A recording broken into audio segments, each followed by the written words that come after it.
Happy Wednesday, everybody. Thank you so much for downloading or streaming the Be Our Guest podcast. Today, Scotty G's in the house with me as we answer your listener questions. We get some great questions about cheering for the Princess Half Marathon weekend, which is going to be on the clock here after this weekend. After we get back from Disneyland, we have a family who's heading down. They're going to run Princess for the very first time, and they want Mom, who's staying at the Swan and the Dolphin, to come on over and cheer. So we talk about the logistics of getting Mom on the course to see her kids running that race. That's pretty special. Also, where to find Tiana and 101 Dalmatian characters in the parks and resorts. We have thoughts there. We also have a guest who's visiting, and they only have 2 days in the parks. They're going to visit Epcot and the Magic Kingdom on a Friday or a Saturday in early March. Which park to go to on which day? We have thoughts there and much more. Lots of fun discussion on today's show. It's Mike and Scott, so you know there's going to be a lot of tangents, so come on along with us. Don't forget, today's podcast always brought to you by the Magic for Less Travel. We're standing by to help you plan amazing Disney vacations. And again, no additional cost to you, so check out all the details today over at themagicforless.com. Please also use that Amazon affiliate link as often as you can. That really does help support our show. It's beourguestpodcast.com/Amazon. And thank you so very much to our Patreon supporters. You're the all-stars that keep us on the air. A huge thank you to each and every one of you. You can support us as well, just $5 a month. And when you do that, you get a bonus show called Mike in the Midwest. Come over this week. We'd sure love to have you at patreon.com/beourguestpodcast. Ready to take a trip to the world? You found the Be Our Guest Walt Disney World Trip Planning Podcast. This is where your memories come front and center on our podcast stage.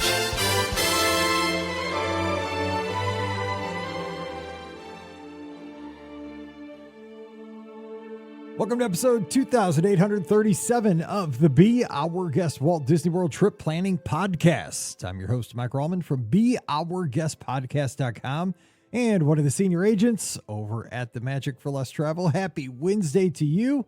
Hope you're getting ready for a great midweek as we are here to answer your listener questions.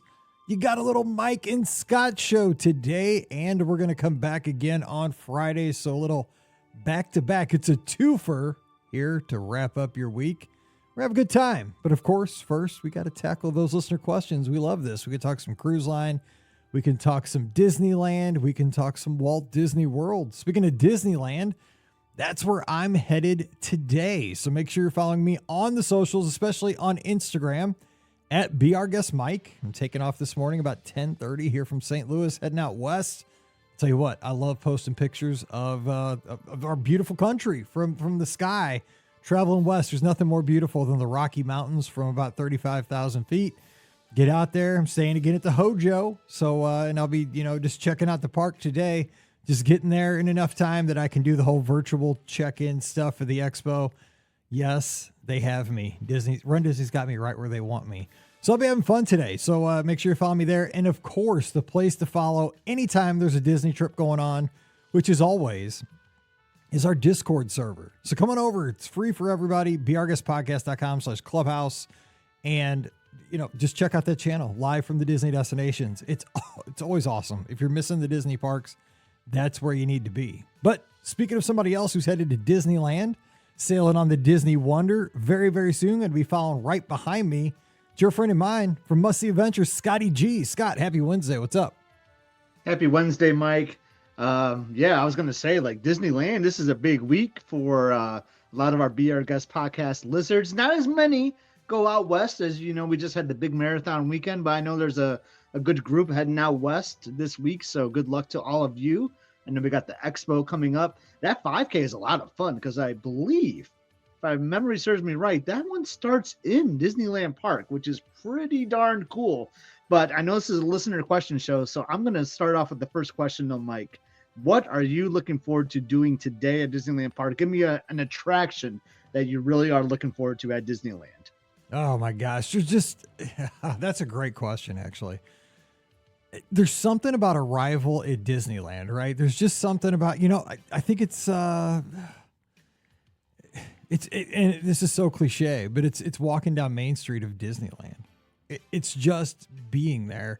And I have a plan, and I've done this on purpose because we're recording this obviously a little bit ahead of time so we can get ahead for my trip so we don't miss any shows. You know that new Disneyland special that came out on Disney Plus? Yeah. I grabbed that. I did a little subscription. I downloaded it so that I'll have it for the plane ride. I am going to watch that on the plane ride to Disneyland because I do love the Disney history. Because I think what that's going to do is going to, because when you're solo, you have more time to reflect. You have more time to slow down and look for the details and things. And Disneyland is still kind of new to me, right? My first trip wasn't until 22. So I think I looked at it, I think it's only like maybe 80 minutes long. It's like an hour and 20 minutes long or so. And the flight's 4 hours.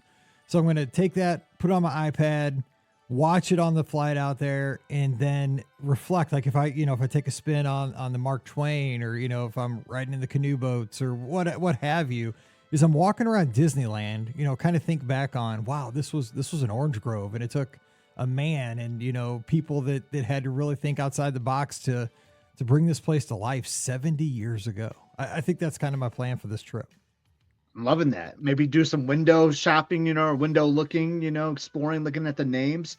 But you know what you have to do, and I'm sad I won't be there to do our selfie that I love so much. I mean, I'll be doing it when I'm there, but it'll be sad that I do it with you, and that's the petrified tree. That is my favorite thing. Disneyland Park. Yeah, I love the petrified tree. You know that. I'll be there with a corn dog or something. We met some listeners of the podcast when you remember doing our photo with it at the last time you and I were there together. Just love that. 100%. Now I have a question for you, because it is listener questions, and we're listeners of the show too, because we have to be. We're a captive audience here with our headphones on. You are going out to Disneyland here, right into February, beginning of March, because you're taking that cruise on the Wonder out of San Diego. Going to tag on some time at Disneyland, and I'm your travel agent, so I kind of know your plans.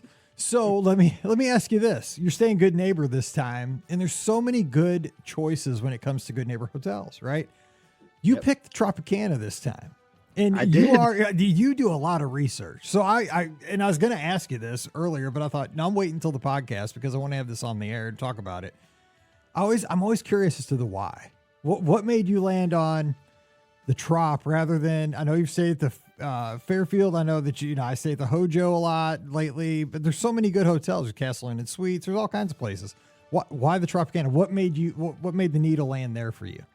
That's a great question, Mike, because and I know, like, you and I both love staying on site too. Like, Disneyland Hotel is fantastic. I like what they're doing with that new Pixar hotel, but the cost, can play a factor there too, and the time.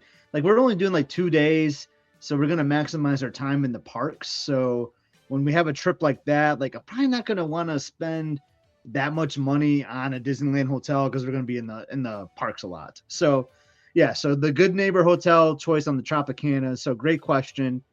The Fairfield Inn is normally our go-to, and the last time we were there was pretty rough. I'm not gonna lie. Just didn't like the look and the feel that was going on. And I learned today actually that it's going through a refurbishment, which is much needed. So that's really great to know. But we landed on the Tropicana. So when you're walking down Harbor Boulevard, we've walked by it many times. I know you've walked by it too, and it just something about it kind of like pops to you, right? I agree. Like, it's kind of intriguing. That's what I told you. Like, this one has called to me, like, because it's so close. I mean, it's right there as you go across. You have to walk. I walk past it every time going to the Hojo, and there's something about it. So like, it looks cute. It looks cute. Like that one and the one that kind of looks like a castle. I can't remember which one that is. Like, there's one kind of looks like a little. But there's a couple. Like once I pick something, I stick. I'm loyal, dude. I stick like glue. You are loyal, and I've been loyal to the Fairfield as my Good Neighbor Hotel. I actually looked at the Hojo at one point too, but the Tropicana is so darn close. I think it actually might be maybe like the second or third closest hotel. I mean, it's closer than any of the Disneyland hotels to the gates. And then that's gone through a refurbishment recently within the last couple of years. The price point is really good. It's got a nice view of fireworks from the resort area too. So our first night there, we're coming in kind of late, so we're not going to a park.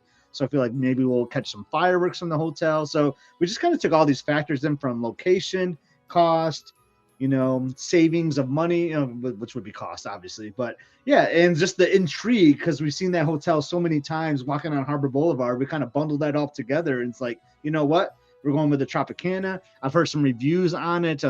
Tom Ricker, like I think you remember him, like Disney blogger, like he rates that as his number one good neighbor. So that kind of had me intrigued as well. Yeah. And I've always kind of respected some of like what his opinions are. He's a Michigander too. I don't know if you knew that. So I didn't know that.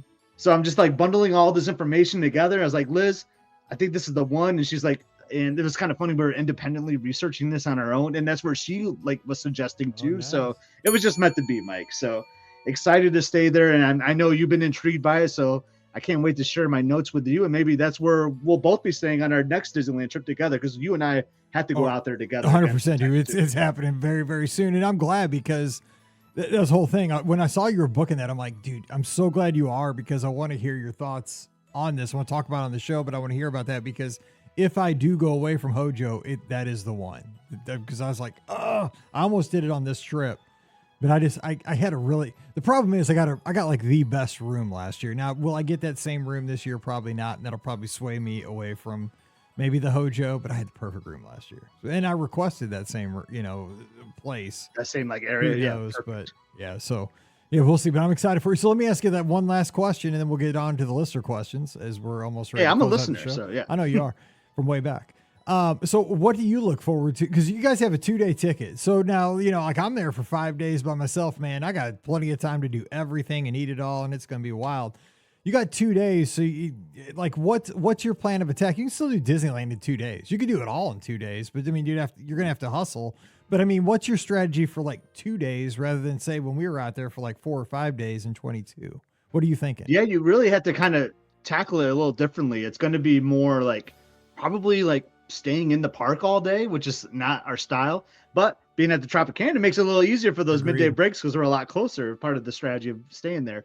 But a lot of it for us is going to be the 70th specific stuff, because we're there for the 60th, and this might be our only opportunity to see the 70th, because I believe that's ending in August, I want to say. And we have a big cruise this summer on the Treasure. And just the way the calendar is looking out, this might be like our only opportunity to go to Disneyland this year. So we really want to see like Paint the Night is going to be huge for us. Try to see some 70th specific like events and celebrations. I think there's some things like with your Magic Band, right? You can walk up to some things and do some things. I actually got to do a little bit more research before the trip to learn. I think you need one of those like 7-foot keys. No, just kidding. Well, yeah, right. Yeah, got to do that. Yeah, but and. There's probably going to be some specialty food items that I'm not aware of. So I got to do a little additional research on what is specific to the 70th itself. But then obviously I want to do some of our classic favorites, right? Some of our favorite attractions that we love doing there.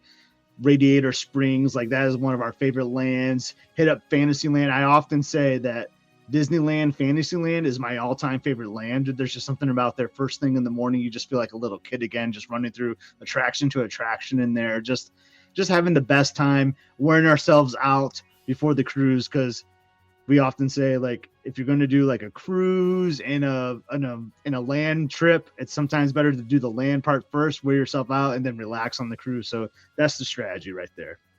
Sounds good. Yeah, we're gonna have a good time. I can't wait. Do 5 days. Are you doing a lightning lane by chance? Are you doing I got 5 day park hopper with lightning lane, dude. I'm doing it. Yeah, doing it you're gonna have you're gonna do everything like 16 times. Yeah, dude. I'll be wore out.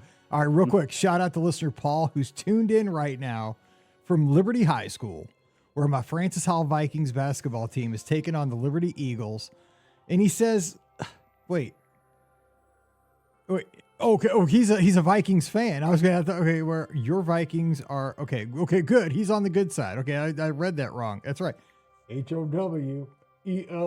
I got the megaphone here.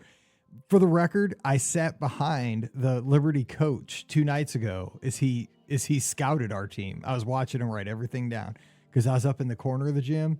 He sat 1 row behind me and to the left. See, I catch everything. I was watching Liberty coach scout our Vikings. But let's get the listener question. That's what. Yeah, that's cool. We took up a lot of time answering our. That's okay. That's what we do. Hopefully, if you're going to Disneyland, you just got a lot of good stuff. Save the trop. We'll see. Okay, first question is from Elizabeth. She says, "Run Disney Princess Half Marathon spectator question. I've run the Princess Half Marathon a couple of times. Scotty G's run a bunch of times. Here we go. You wouldn't have thought that, but here we are. 2 dudes that we've run the Princess Half Marathon probably half dozen times." Hey, Mike, my sister and I are running the Princess Half Marathon for her 50th birthday, our first time, and we're so excited. Our mom will be joining the fun as a spectator, and we're staying at the Swan and the Dolphin. We're hoping for your advice on the best place for her to watch. Should she head to the Magic Kingdom, or is that difficult to access? Would it be easier to walk through the boardwalk, or should she just plan to cheer at the finish in Epcot? How realistic is it to bounce between viewing spots, especially for a mom in her 70s navigating solo? We love your thoughts. I've been listening to your show for years. Thanks for bringing a little Disney magic to my weeks. Thanks so much, Lizzie. Oh my gosh, we have a Lizzie, another Lizzie. You got a Lizzie. Love the name. Lizzie's I love everywhere. the name. I haven't. Well, I would say Elizabeth. I would say I like the idea of cheering at the Magic Kingdom. I like the idea of just doing boardwalk. Well, I don't think the race goes to the boardwalk. Does it half? Is she not doing No, that? pretty sure the half marathon does not go to the boardwalk. Oh, you're right. The 10. I'm thinking the 10K. What am I thinking? Yeah, Yeah, you're right. So It does not go to the the boardwalk. boardwalk. Is out the window. Oh, It's, yeah. to me, it's either you're going to do. You could do the Magic Kingdom, you could do the Ticket and Transportation Yeah, the Center, or the TTC. finish line. Because they Those just are my put that three out options. last week, the spectator viewing guide. Mm-hmm. Yeah. But man, she would have to be on the bus with you in the morning. Yeah, she would. Either way, I think she's gonna have to wake up with you early in the morning. Yeah. But I think the Magic Kingdom would be so magical. I think it's like a cool place. It's like It is the cool. atmosphere is super cool. You're with a bunch of other spectators that are just having a great time cheering. You get to see all these people, like seeing other runners like reaction just coming up Main Street. I think it's just cool for a spectator to see. So that's the route I would go. But they would have to wake up really early with you to get to the runner, the holding family reunion area, and then they'd have to take a bus or they Monorail. could take the monorail over to Yep. the Magic Kingdom from there to get in line for the Magic Kingdom. Is it okay? Here's the other thing. I can't decide if it's more exciting as a runner to go through the TTC. I guess Main Street. Maybe it's because I've done so many for a first time runner. Obviously, running down Main Street's the highlight, right? It's Yeah. undefeated. But I do love running through the TTC. Like the TTC, like with everybody screaming and shouting and everything. That's because it's more. I don't know why it feels like more personal. But it hasn't. It's not the same. It used to be louder because they used to have like the Japanese drummers. Like They in there used too. to It was have- craziness. Yeah, it was like a soccer game. And not to get away from you kind of teased with me what Friday's episode is going to be, but like runDisney has like gotten away with like letting spectators be out more on the course. I And I agree. feel like they've locked I it agree. down a little bit more at the TTC even, like, which is a bummer for everyone involved. I think, like if you want to cheer your runner, like you have limited spaces that you can go to now. And as a runner, like I want to see my people, more often. And I feel like they've even done that at the TTC a little bit even. So I don't know. It's just not the same to me anymore. I agree. Like back in the day, there was way more people because you could get all the way out into the parking lots. Like the TTC started way like the second you got to the parking TTC, lots it was in. lines of people. It was like a vibe of that when I ran the Chicago Marathon, like that vibe. It was more like an organic kind of thing. Now it is real compact into the TTC itself. Yeah, but it was exactly. You explained that really real well short. there. Yeah, it was very short. But So- the Magic Kingdom, though, I think the Magic Kingdom's the way to go. She's got to get up early, but trust me, she'll be worth it. And it's one morning. You know what I'm saying? Like she'll love seeing you run. That'd be cool.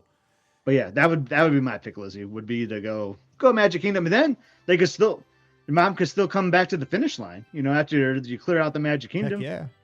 take the monorail back to Epcot, see you at the finish line, see you twice. All right. And Jennifer says the tunnel by Coke and Creations at Epcot this past marathon was second best to only Main Street for me. The park goers and spectators were awesome. So, that tunnel though, right? Yeah. And that's where I was standing when I called you right there, that elbow before you go past that's the right, little FaceTime, wind yeah. tunnel between Creations and Connections. Yeah. That's a good spot. Yeah. That's a good spot. Okay, real quick. Julie, she says, "Hey, from Nashville, Tennessee, love you guys, and I love any listener who has the last name of Norfleet. My favorite tight end out of France. Again, this is the Francis Howell episode. Best tight end coming out of Francis Howell." She says, "Spent a week at the Riv and had the best time thanks to your suggestions and tips and tricks." How about that? We'd like to see that. And also, speaking of Francis Howell, Paul, who's watching our Vikings again over at Liberty High School, says, "Not a question, but a hot take, Scott. This is about Springtime Surprise, which you are headed to. The Springtime Surprise 10-mile route that goes through Hollywood Studios And more of Epcot is better than any half marathon route. Have you seen? I haven't seen it. It's close because just think about it. Like, think about the full marathon, Mike. Like how much Hollywood Studios time do you get in that? You get zipped, dude. You get enough to they give you a piece of chocolate. I was running with a lister, dude, and he got by that because I didn't tell him. I was too tired. He put the chocolate in his mouth. Boom, camera. Again, dude, that's the rookie mistake. Like you're in there long enough to put chocolate in your mouth and get a bad picture. But yeah, that's it. This year at least it was a sandwich cookie. That was nice. Nice change. Yeah, but Springtime Surprise, you actually get a good amount of Hollywood Studios time. I would argue the Wine and Dine half marathon though, like you get a pretty good amount of Epcot and Hollywood Studios time. The problem with that, it's so early in the race. You know, I would love to have that more at the end. Like, and I understand why they do it because they want to clear the park for the day guests to come in.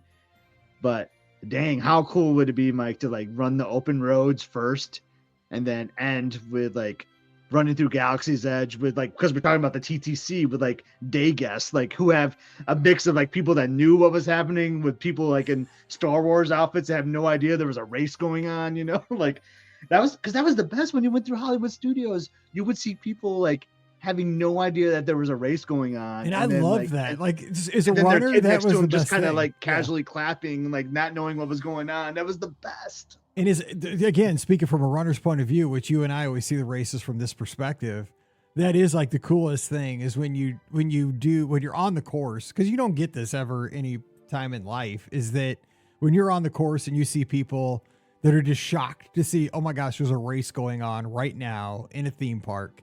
And I'd say 75% of the people are excited they don't sit there probably and watch very long, but for a brief minute, they get excited. They stop, they watch, they want to know what's going on. They'll just cheer for you as a random stranger. Then they go on to, breakfast or their lightning lane or whatever they have.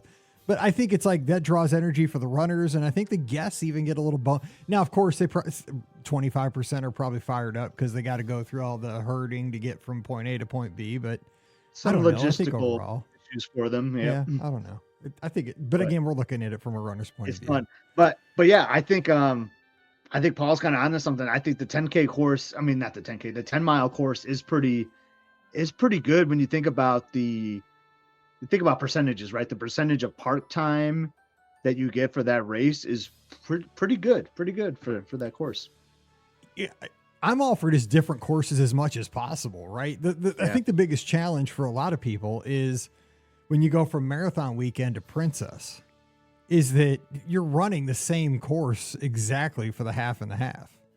You know, it's like kind of been my problem with that. Which next year my plan is to do probably, who knows, but my plan maybe is to do again marathon weekend, and since there's not going to be a Disneyland, do Princess again because it's kind of in that slot. But again, and Princess is a great weekend to go down because, again, like you've said a million times, weather, you want to get out of the Midwest at that time of the year. The weather's typically good in Florida then. You're trained up for marathon, so it's a good continuation, but you're running the same courses, that you've just ran. It's kind of what we just kind of talked about with, I wish the parks were later in the course. I wish with Princess, just to switch it up, they did the reverse of the course. Yeah. It was the same course, but backwards, just to make it different, because there are so many repeat runners with Run Disney that there's so many that just did the half marathon weekend. Like, and then 6-7 weeks later, they're doing the same course. It's kind of unusual, but. All right, let's get to another question from Natalie. Hello, everyone. I'm headed down to the world the first week of February. We're staying at French Quarter and have a 3-day park hopper pass. My niece is obsessed with The Princess and the Frog, but is only 2 years old and not tall enough to ride Tiana's yet. I was wondering where else in the parks and or resorts we could get a taste of Princess and the Frog. She also loves 101 Dalmatians and other than all-star movies. Is there anywhere else it is represented? Thanks so much, and go Hoosiers. You got your wish there, Natalie. Good stuff.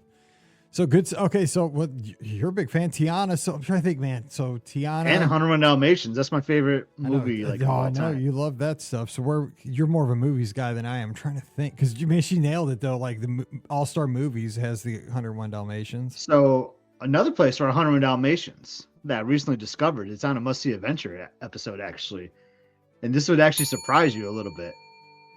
The Firehouse in Magic Kingdom. You can get a little taste of 101 Dalmatians because they have all the patches, and Patch, the dog from 101 Dalmatians, is in there. And so is Rolly from 101 Dalmatians is like watching TV in there. Or it might be Lucky. It's Lucky is watching TV in there. So if you go to the back of the Firehouse, they have a couple of 100 Dalmatians in there, which is kind of random. And another place for 101 Dalmatians is the Villain Show at Hollywood Studios. Cruella de Vil is often featured in That's a good idea. The Villain Show. That's a really good idea. See, I didn't think about that's a great spot because you're gonna see a lot there. I'm trying to think Tiana's. I mean, obviously you get a beignet, but you can get a beignet at French Quarter. Does she still meet at Princess Fairy Tale Hall? I'm trying to remember, like for a meet and greet. I would check. It's been so long. It's been so long since I've done that meet and greet. And is she in Festival of Fantasy Parade? She is in the festival. Yeah. I think her and Naveen are in the Festival of Fantasy Parade. Maybe one of our listeners in the live chat can help us. But I want to say she is at Princess Fairy Tale Hall. I know she was during the pandemic because I remember when you had to do the social distancing. I remember doing like a selfie with her, like 10 feet behind me. Exactly. That's a long. So I know. Dude, I have that photo. but another beautiful thing about that though is the My Disney Experience app. Like you can search a character, and they will tell you like if they're available to like meet and greet. Oh, actually, that's another place she sometimes meet is in the gazebo. I just thought about that. Well, yeah, I call it the old smoking area. But is that still a thing? I mean, she used to always be back there. Yeah. Like I think I don't.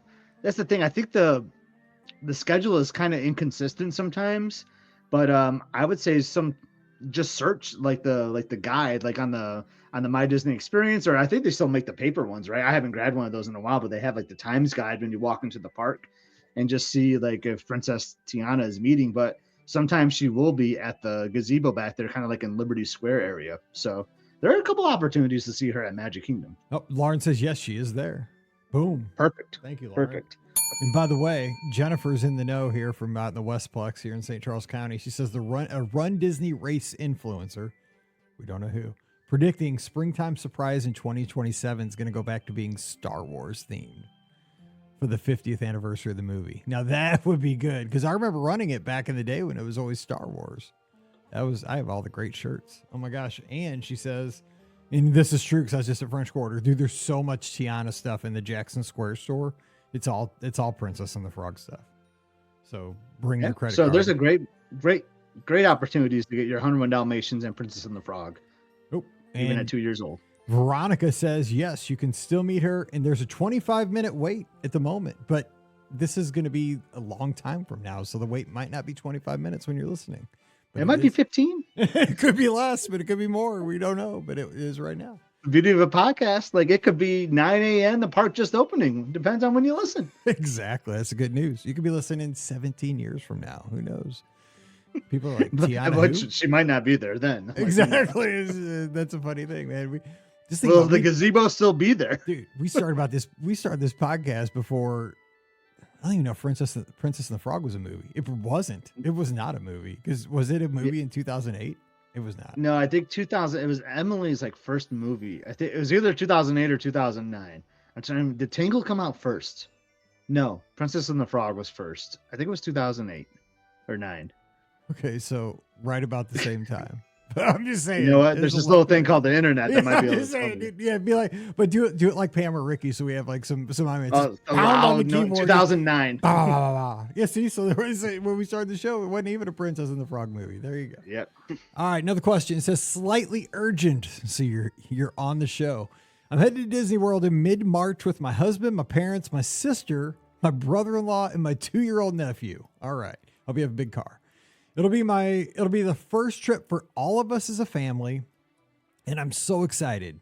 My husband and I have been going together since 2015 and have been annual pass holders for a few years and go multiple times per year. My parents have not been since 2004. My sister and brother-in-law have not been in about 10 years, and this will be my nephew's first trip ever. I want to make the most of our time there, but it's going to be a short trip. We're planning one day in the Magic Kingdom and one day at Epcot. This will be Friday, March 19th and Saturday, March 20th. I'm having trouble deciding which park to do which day. It'll be the beginning of Flower and Garden, and I know Epcot can get busy on Saturdays during festivals, but I'm not sure if Magic Kingdom would be busier on a Friday or Saturday. I'm thinking we'll probably get lightning lanes for our Magic Kingdom day, but I don't think we'll need them for the Epcot day. My husband and I go all the time, so our visits are always more leisurely and casual. So I haven't done full packed park days in a while, and I just want everyone to have a great time. What would you do? Thanks so much for the podcast. Kelly from Centerport, New York. Great question. I love the way she's concerned about everybody else, because I think we're all there. Yeah. Like, we listen to the shows a lot and we get to go, more than the rest of our loved ones. And so she wants them to have a great time. I would not go to Epcot on a Saturday. That's just me. Absolutely not. Yeah, that's what I'm just saying real quick. Like, I will say there's a bigger difference between Epcot on a Friday and a Saturday than there is Magic Kingdom. I agree 100%. I'm right with you. Yes. Like, yeah, I mean, you might not be doing 100% like flower and garden in quote stuff or like World Showcase stuff, but there's just something about, even if the festival wasn't even happening, there's just something about Epcot on a Saturday. We've had Jason on and other locals, and that's just kind of where they draw to on a Saturday. That's just where the locals go, especially in March, nice weather. So yeah, I would just make March 19th your Epcot day that Friday. Yeah.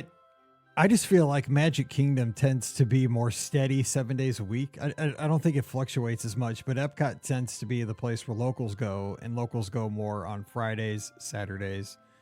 Maybe not as much. That's my perspective. I'm not a local, but I mean, that's exactly what you're saying. I think it is true, because I think locals see it as kind of like not a food court, but like a place to go for like dates and, entertainment. Yeah. I think it's just like Friday night, like Friday afternoon, and you might start to see Epcot get a little bit busier, but if your plan is to get there earlier in the day, which I'm guessing you would be, I think, yeah, you're 100% better to go to Epcot, I would say, on Friday. What do you think about, because they're annual pass holders, so they usually go on a leisurely pace, getting Magic Kingdom lightning lanes? I think that's a good use, because that way you have all the ultimate flexibility. Yeah. Should they splurge for the Epcot lightning lane? Would you do that for everybody else, especially considering they only have 2 days?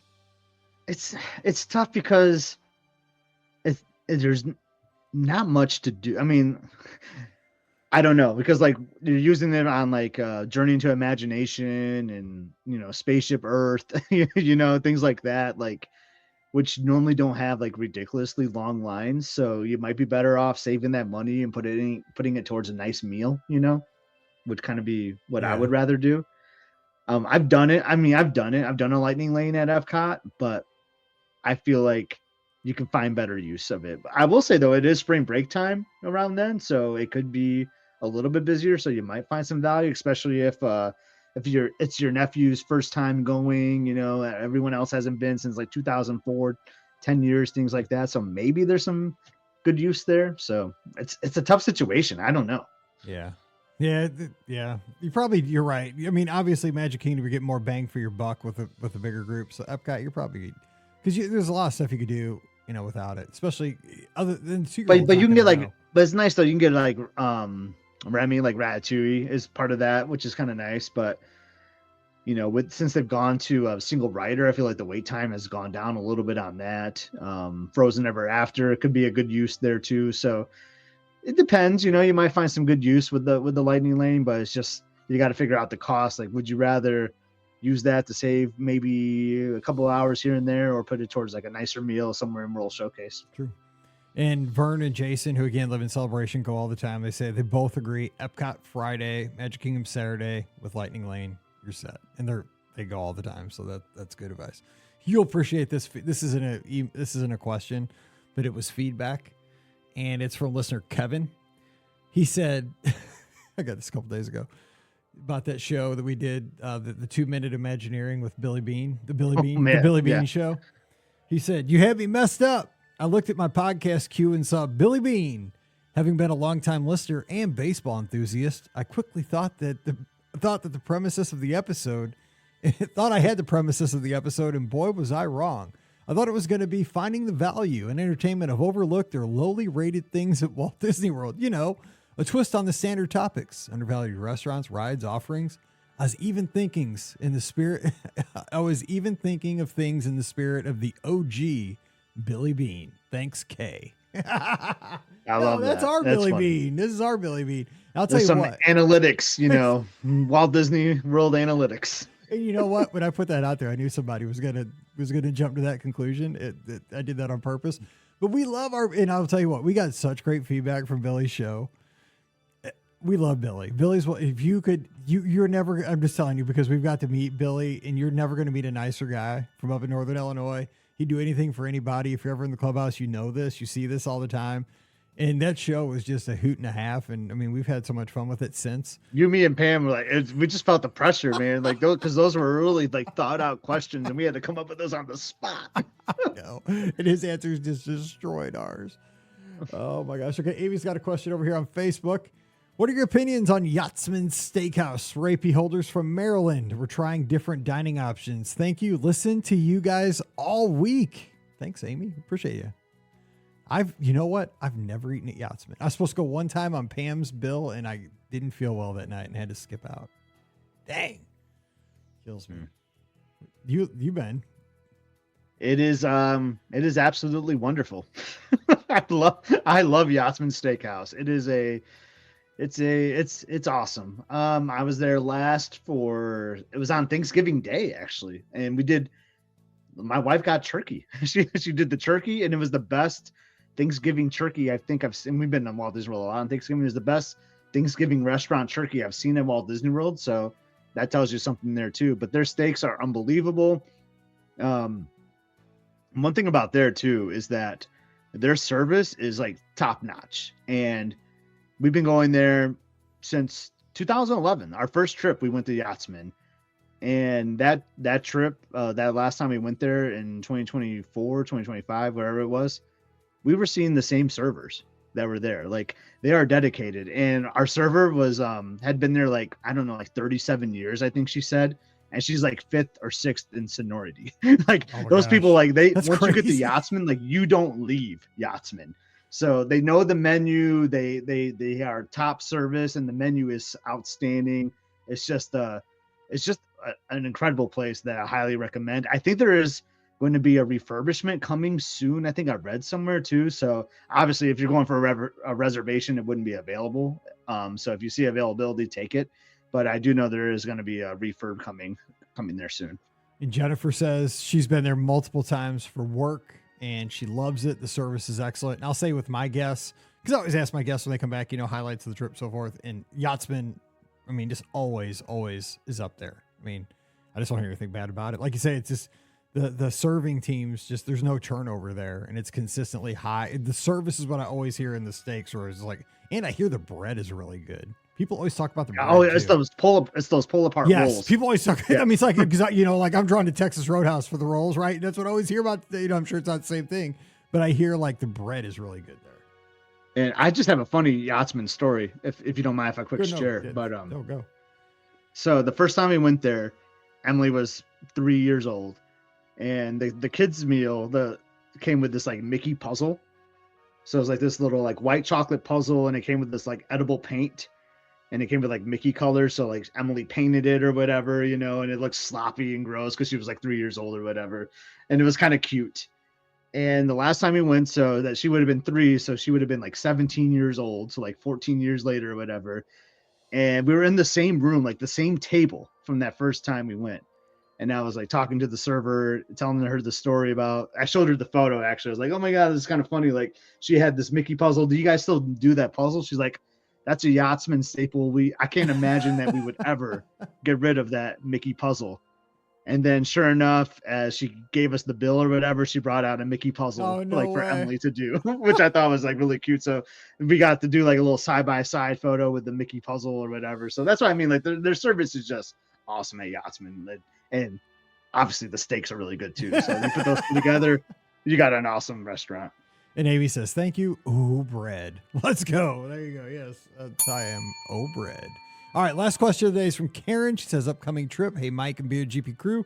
We're headed down to Disney World in early February while the Olympics are happening. Does Disney do anything special to celebrate the Olympics? Also, while we're in Disney, NASA will be launching Artemis 2. Can you see NASA rocket launches from Disney World? If so, any tips for viewing? Thanks, Karen from Cincinnati. Hang in there. Oh, you guys already had your snowstorm, so sorry about that. Let's talk about Olympics. So I'm trying to think. I don't think I've been there during the Olympics, but I've been there during a couple of World Cups. And they do, I mean, at Epcot, they've had like World Cup viewing parties in the Odyssey restaurant. So that was one thing they did. That was awesome. Don't know if they're going to do that, but they may do something like that. Just kind of a little temporary like viewing location, and they sell, beverages inside the Odyssey building. It's like a pop-up thing. I don't know if they're going to do anything, but they could. You think they will? What's weird about that is like, I feel like we would have heard about it by now. But even with the World Cup, it was kind of a last minute thing. But back then we had ESPN. Like we did. Remember, were you there when we rented the table? Like you had to rent a table. Like you had to pay, I remember about it. Yeah, I wasn't there. Phil like paid so much for like the table. Then you had like a minimum spend you had to do for like 3 hours or something. But we did that, and it was fun. Like, I mean, the place was packed, and we don't have that. But anymore. It just makes sense. It goes back to the Odyssey should be. It's Epcot. I mean, it's totally Epcot. The Odyssey should be like a sports bar that shows sports around the world thing, which should really happen. But it's World Showcase. Yeah, it's Epcot. They should be celebrating sports. They shouldn't be celebrating 100%. Sports, but they should be celebrating the world, right? And if it's the Olympics.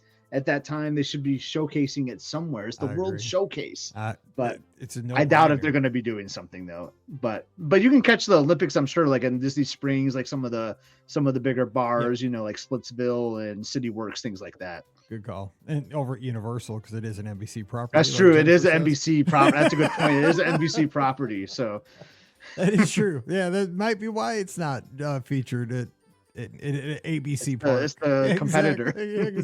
Yeah, that's probably your answer right there. Now that I think about it, and the question about watching rocket launches from Walt Disney World property, absolutely, you can see them. Back in the day when shuttle launches used to be a thing, I posted up a few times from the Polynesian beach and watched the shuttles go up. And all you got, say you're at the Polynesian, you look over like towards the Contemporaries where you would see them if you're trying to orient yourself. If you're in the Magic Kingdom, I would actually stand kind of by. Well, now they just changed it. Now it's like a Coke stand or something. They just rebuilt that thing. And I'd look right over, because I want to get this picture. I'd look right over the top of Space Mountain. That's where that's looking towards Canaveral.